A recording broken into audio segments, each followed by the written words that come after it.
नमस्कार साथियों, मैं अखिलेश कुमार और आप देख रहे हैं केजी मीडिया। साथियों, अभी फिलहाल हम आ चुके हैं श्रावस्ती और यहाँ पर कुछ बहुजन साथी उनसे बात करेंगे। आखिर राजनीतिक मुद्दों पर और कुछ सामाजिक मुद्दों पर बात करेंगे। अभी फिलहाल हम खड़े हैं बौद्ध बिहार में। नमस्कार सर, क्या नाम है आपका? मेरा नाम कृपाराम यादव है जी। और मैं MSc BEd TET CTET complete एक छात्र हूँ और शिक्षक के रूप में कार्यरत, मतलब प्राइवेट शिक्षक के रूप में कार्यरत हूँ जी।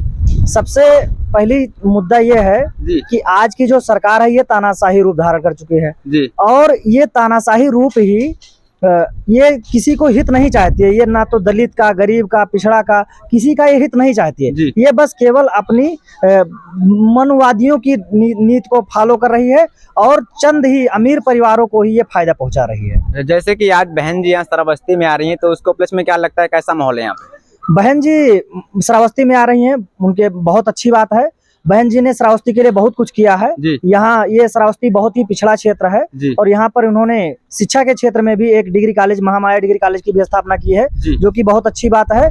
और बहन जी जब सरकार में थी तो श्रावस्ती जैसे पिछड़े क्षेत्र का बहुत सारा विकास किया उन्होंने, एयरपोर्ट दिया और बहुत सारा विकास किया। लेकिन भाजपा सरकार आज 10 सालों से लगभग हो रही है, लेकिन यहाँ पर कोई ऐसा काम धरातल पर नहीं दिख रहा है जो श्रावस्ती के विकास के हो या बलरामपुर के विकास के लिए हो। वर्तमान में आपके यहाँ पर सांसद कौन से पार्टी के हैं? वर्तमान पर जो सांसद हैं श्री राम शिरोमणि वर्मा जी थे। हालांकि वो थे लेकिन सरकार भाजपा की थी।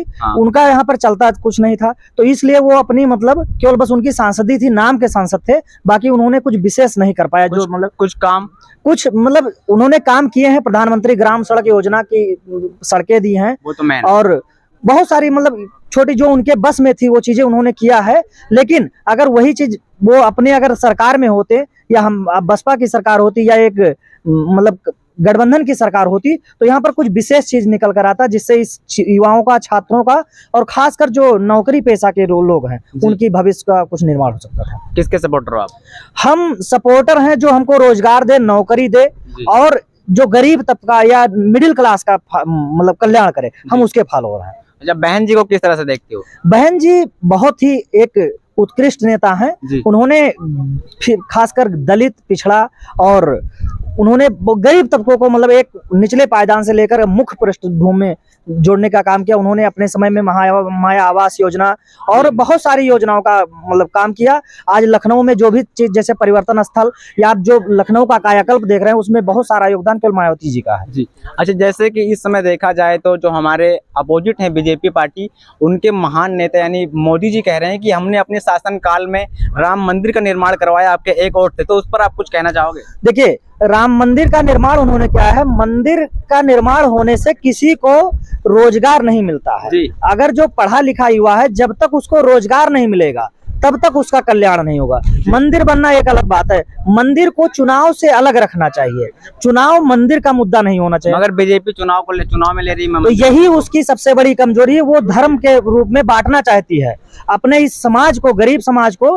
वो केवल वोट बैंक बनाना चाहती है, केवल धर्म की राजनीति करना चाहती है, ना कि रोजगार की राजनीति करती है। उसके एजेंडा में कहीं भी रोजगार की बात नहीं है। वो रोजगार देना बिल्कुल चाहती ही नहीं है। उसको बस यही है कि मुझे चंद परिवारों का कल्याण करना है और किसी प्रकार से वोट बैंक को बनाना है। दे रही है।